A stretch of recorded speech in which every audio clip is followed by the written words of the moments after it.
tailstop underflip is when you're in tailstop and you use the toes of your other foot to somehow hook under the board and make it flip. There's lots of different ways you can do this, and I'm going to try to show you 3 variations of a tailstop underflip. You can also do these either from tailstop or no stop, and for some reason I do all of mine switch, so you're just going to have to experiment and figure out which setup works best for you. The first one I'm going to teach you is just a regular tailstop, and it's just going to be a single flip forward. To do this, you'll be in tailstop, and I start with my foot on the ground.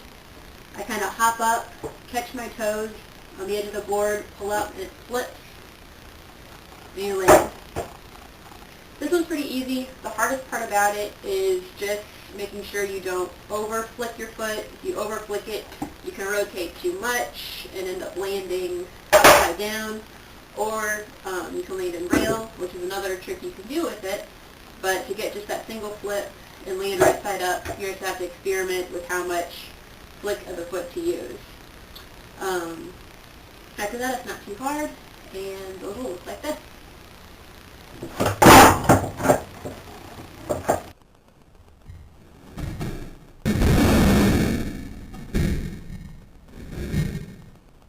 The second variation I'm going to teach you is like a varial flip.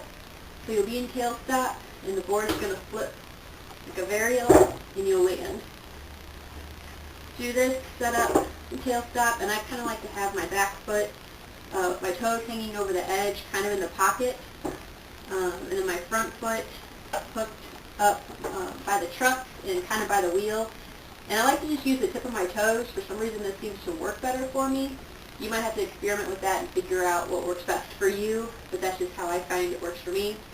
And with my toes over here, down in the pocket, and the toes up here, this kind of helps give a little bit of a scoop to get the flip. And to do it, you're just going to pull up with these, with your toes, scoop, flip, and land. This one's a little trickier to try to stay over the board and to get the full flip out of it. You might land one-footed, or you might get the flip going and then you'll land in rail again. I've done this a few times accidentally, which actually turns out to be a pretty cool trick.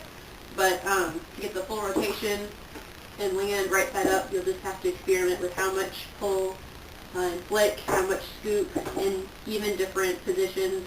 You can do them with your toes down more in the center of the board.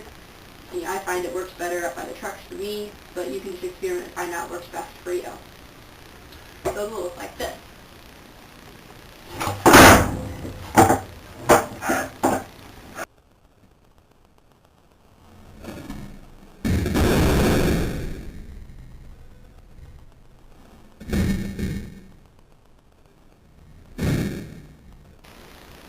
The last one I'm going to teach you is a cross foot underflip, to where your foot will be, your back foot will be here, and your front foot will cross over and hook by the truck and wheel up here.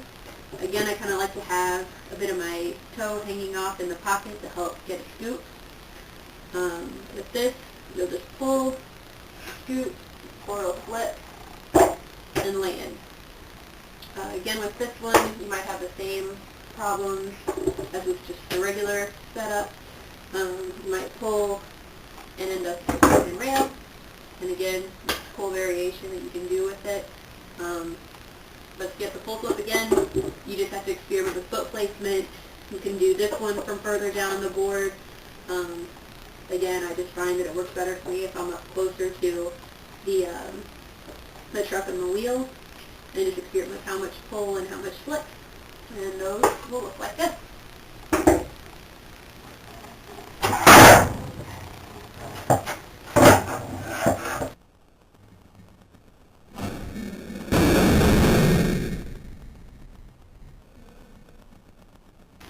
If you have any questions or anything, feel free to ask. These just really just take practice. They're not too hard once you get them, but just finding the right foot setup for you, how much pull you need to do with your toe, how much scoop you need to do with your back foot. You just really have to experiment with it and figure out what works for you. They're a fun trick. I hope you get them, and I hope this helps.